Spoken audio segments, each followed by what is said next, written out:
Okay, so let's start off with an example.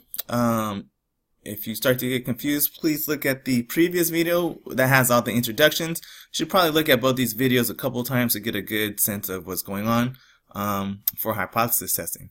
So we start with this question here. The Pyramid Lake is on the Paiute Indian Reservation in Nevada. The lake is famous for cutthroat trout. Suppose that a friend tells you that the average length of trout caught in Pyramid Lake has a mean length of 19 inches. Okay, so we're talking about a population here because we're talking about mu. However, the Creel survey published by the Pyramid Lake Paiute Tribe Fisheries Association reported that of a random sample of 51 fish caught, the mean length was 18.5 inches. So this is coming from a sample. So this is a statistic, right? It's coming from a sample. This is our assumption to be true, and this is what we have from our sample. We have a sample standard deviation of 3.2 inches. We want to know, do these data indicate that the average length of a trout caught in Pyramid Lake is less than 19 inches? We want to use an alpha equals 5% significance level. Okay. So first of all, first thing we want to do is figure out, are we talking about means or proportion? Well, our mean here is in inches, right? This is a length. This is not a number of successes out of a total number of people surveyed. And also, it says X bar here, right? X bar means we have sample means, okay? So the first thing that we want to do is we want to figure out what is our null hypothesis and what is our alternative hypothesis. So remember, the null hypothesis is what we are assuming to be true, assuming nothing weird is going on, right? So it looks like our friend is telling us that the average is 19 inches. So that's what we are assuming to be true. We also know that because that has a mu in it, which is our population, right? Our sample is telling us that it's less than that. And the question is also asking us, is that less? So our null hypothesis should be that we're equal to 19. And our alternative should be that we are less than, not 19, but less than, sorry, not 18, but less than 19. Okay, so everything is talking about this 19 here. Our sample is being used to talk about the value of 19. Okay, so these are our null and alternative hypotheses. The null is that the average is 19. We think that it's actually less than 19, right? So this is what's happening if nothing fishy is going on. And this is what we are trying to prove is true or not. Okay. The next thing we have to do is talk about the type of test that we're doing. Well, we know we're doing a test for means because we have mean values here. And I'm looking for things that are less than a value.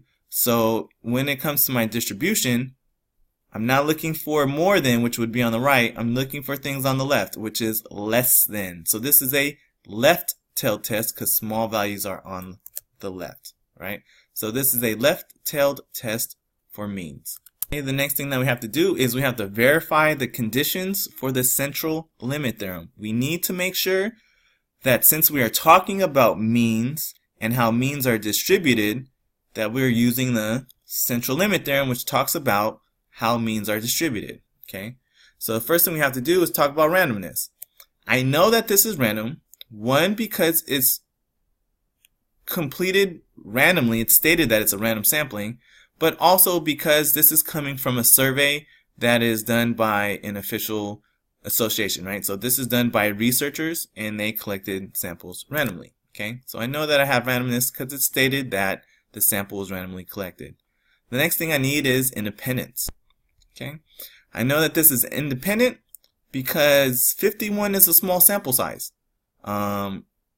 I'm pretty sure there's a lot of fish in that lake. Okay, we can always say that it's a small sample from a large population if our value of n, our sample size, is less than 10% of the population.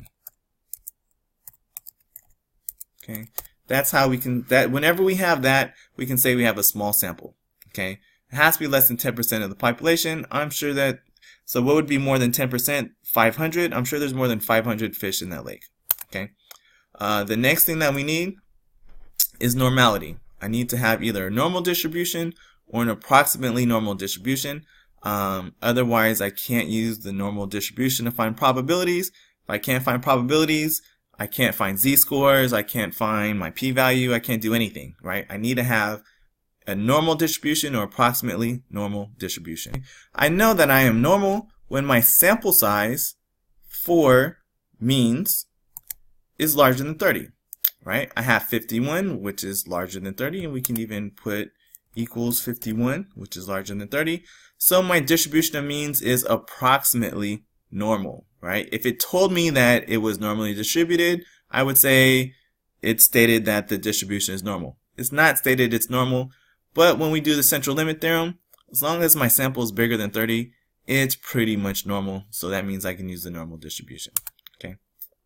Next, I need to state my level of significance. This is what's going to tell me where my critical value is, right? This is going to tell me how far is too far. Okay. If my average value is way farther away than my assumed mean, then I need to reject this null hypothesis and say, hey, you know, my sample value was way less than I expected to be, right? Which means that either this is a bad sample or this is a bad assumption for my population. Most likely this is the bad assumption. So I would be able to change my hypothesis from it being 19. I would say, hey, buddy, right? My friend is saying it's 19. I would say you're wrong, and it's actually less than 19, right? So all of that comes from this alpha value. So alpha is very important. So again, this is supposed to read like a report. So we need to state that my significance level I'm going to be testing at is at the 5% level, right? This is 5% in percentage world. The next thing I need to do is I need to make my graph. But before I make my graph, I got to find a couple of values, right? Typically z-scores. So the first thing I need is the z-score for my sample value. So the z-score for x bar is the z-score for 18.5. So I plug stuff into my formula here, and I get out a z-score of negative 1.116. Okay, just so that we remember what this is. This is my test statistic. Okay, this is what I'm using to test against my alpha value. Okay, I'm going to find the z-score for this alpha. I have the z-score for my sample, and we're going to basically compare this. Which one is further away? If it's too far, then I can throw away this h naught and say that this is what's true. Okay, so the next thing I need is, very obviously, the z-score for my alpha. Remember, here I'm given a data value, so I can plug it into z-score formula. This 5 is a percentage, so I need to find the critical value for it, the z-score for it, by using the inverse norm, because this is a percentage that I'm given, so I would use inverse norm. Here I'm given a data value, so I can plug it into the data value formula for that. Okay, so this is a left tail test, right? So when I'm looking at my alpha, I'm looking at 5%. It's not on the other side. If it was on the right side, then my alpha would be, I would use 95, right? Because I would have 5% left over on the right tail. But it's a left tail test, right? So I'm looking at the first 5%. So in here I put inverse norm, 5%, 0, 1. That gives me the z-scores, right? Because this is the standard normal. And this is the z-score I'm comparing it against. I'm comparing this z-score to this z-score. If you look over here, I have the z-score for 18.5, but instead of using the standard normal, I'm using the distribution in terms of 19, 18.5, and the standard deviation for that population. So I'm actually going to show you both. I'm going to show you how to do with statistic value with z-scores and with the data values. Okay, that way you can kind of have a make your own choice for how to do this. But again, I told you I'm going to focus on the z-score method because that is what I'm going to ask you on exams and homework and things like that. So this is going to be important to know, but this is going to be more important to know.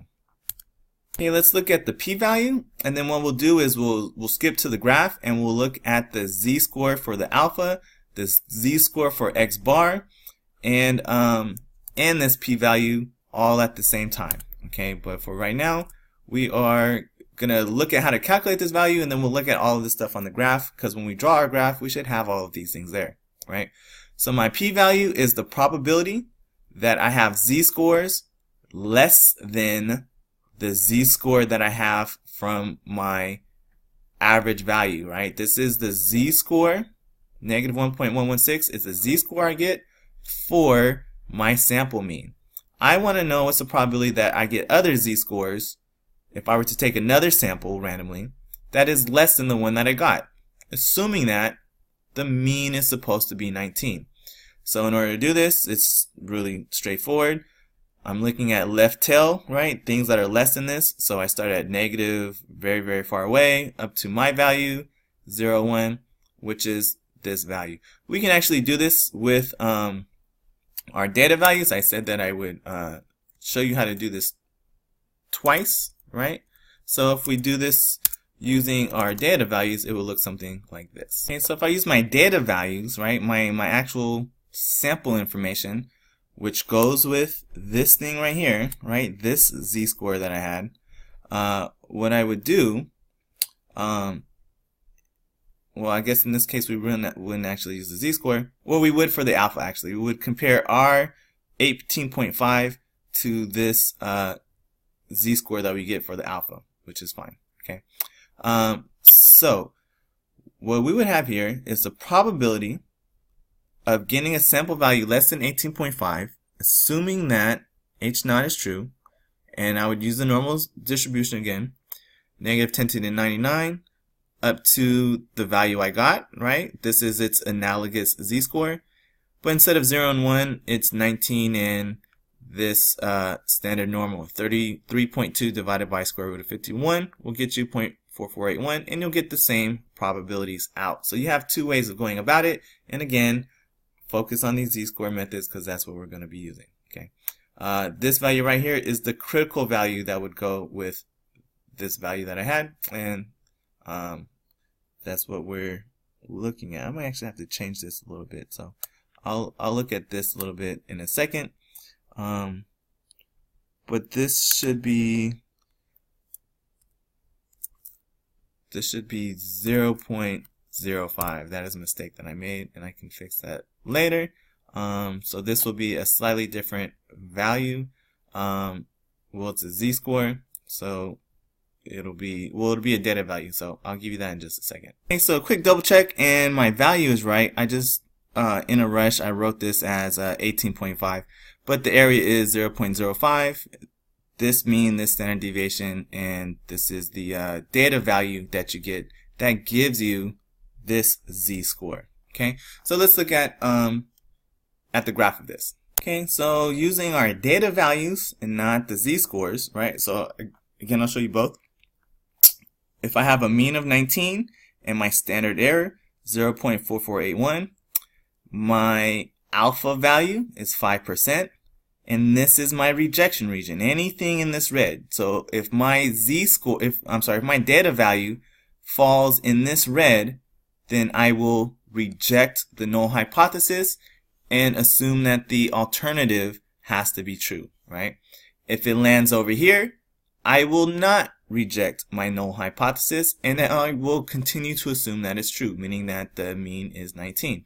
So if you remember just a second ago, our value is 18.5, right? So it's nice to know what the rejection region is, because then you can take your value and say, hey, look, I know that I fall outside of the rejection region, right? So if I click on my probability, so again, right, I have the z-score for the 5% value, which is 18.26. So my value falls out here, right? 18.5 is here, and the probability up to this value is 13%. So what we're going to do, okay, is we're going to compare our probability, our p-value of 13% to my alpha value. My p-value is larger than my alpha, so I will fail to reject the null hypothesis. I'm going to continue to assume it's true. Okay, the graph is good because I can tell where I am in comparison to my rejection region. Okay, so here I'm using the data value of mean 18.5 compared to the z-score, for the data value I would need to land in the rejection region. So I'm outside of the rejection region. If we look at this using the standard normal graph, it'll look the same. We'll have the same probability. My z-scores, my data values will be different. So I should change this. This should just be an x bar value, okay? But it's the x bar value that goes with my alpha. So let's look at the standard normal. Okay, so this is my standard normal. You can see I'm centered at 0, and I'm counting my standard deviations, which will show up in just a second. But again, I have an alpha of 0.5, and my z-score for the alpha value is 1.644853, yada yada yada. Okay, and this should actually be negative, but that's what happens when you do stuff by hand sometimes. So let me just change that real quick. It doesn't matter, we can fix that later. Okay, so that is my z-score value. And then if we look at my data values, my z-scores, you can see that I'm falling outside of my rejection region, right? So again, this just mirrors the same thing that I had before. There we go. Okay, I got my negative value here. And my z-score of about negative 1.3 falls outside of what I needed. Okay, actually this isn't the right value. So do we remember what my z-score was? It should have been something about, let's see here. Let's go back to my screen. My z-score was negative 116. Okay, negative 116. And you can see that my area here, my probability value is the same, 13.22%. I am not in the rejection region, right? So we can do this with either z-scores or with data values. So let's continue our report and finish up this example. Okay, so to write my conclusion, I'm going to compare my p-value of 13.22% to my alpha level. So again, since this is larger, we are not going to reject. Okay, so my conclusion, my p equals 0.1322, which is larger than my alpha, right? So I'm taking this thing and comparing it to this thing. So we conclude not to reject the null hypothesis. There's not enough evidence for me to say that this is incorrect. There's not enough evidence to suggest the cutthroat trout in Pyramid Lake has an average length that is less than 19%. Now again, maybe I made an error here, right? So we have to talk about our possible errors. Okay, so possible errors. I have a possible type 2 error. So in order to figure out the difference between type 1 and type 2 error, refer to the document that I have, read through the books, watch the other videos from the authors of the textbooks that we're using, right? So we conclude to fail to reject H0. We never say that we accept H0. What this is saying is that there is not enough evidence for me to suggest otherwise at this point in time, right? So you might be familiar with this because there's some stuff in the news that's talking about, is there enough evidence or not to do something with some very high profile person in the United States right now, right? So it's kind of the same thing. Do I have enough evidence or not? At this point, I don't have enough evidence to say that this is true, but I'm not going to say that this is not true. I'm just going to say I don't have enough evidence to suggest otherwise at this moment. Okay. So again, I have a possible type 2 error. We concluded to fail to reject H0 when it was actually false. So that's our possible error. So what does that mean in context? We conclude that the average length of cutthroat trout in Pyramid Lake is not less than 19 inches when in fact it is less than 19 inches. That is the possible error we may have made. Okay, and so this is how we do a hypothesis test. So as you can see here, it reads like a report. Okay, we have several things that's going on here. Since I'm typing this up, I'm not pasting the graph here, but you see that the graph is very important in being able to visualize what's happening. So when you do these things on an exam, generally what will happen is I'll break these things down. I might ask you a question and ask you to answer these in pieces, okay? But I will 100% be asking you to draw graphs. Maybe I ask you this question and the only thing I ask you is to draw the graph with these things labeled. So it's very important that you're able to understand what a p-value is and what it means in conclusion, and to draw the graph. Don't forget about the smaller parts. They're all very important, but the bigger pieces is how do you make the graph and what does this p-value mean in conclusion to what's going on for the situation. Okay. Remember, if you guys have any questions or concerns, send me an email. I'll write up a couple more where we are doing maybe a two-tailed test, a t-distribution test, and possibly a distribution of proportions test. So you can kind of get a flavor of all the different tests that we will see on this next exam. All right, thank you.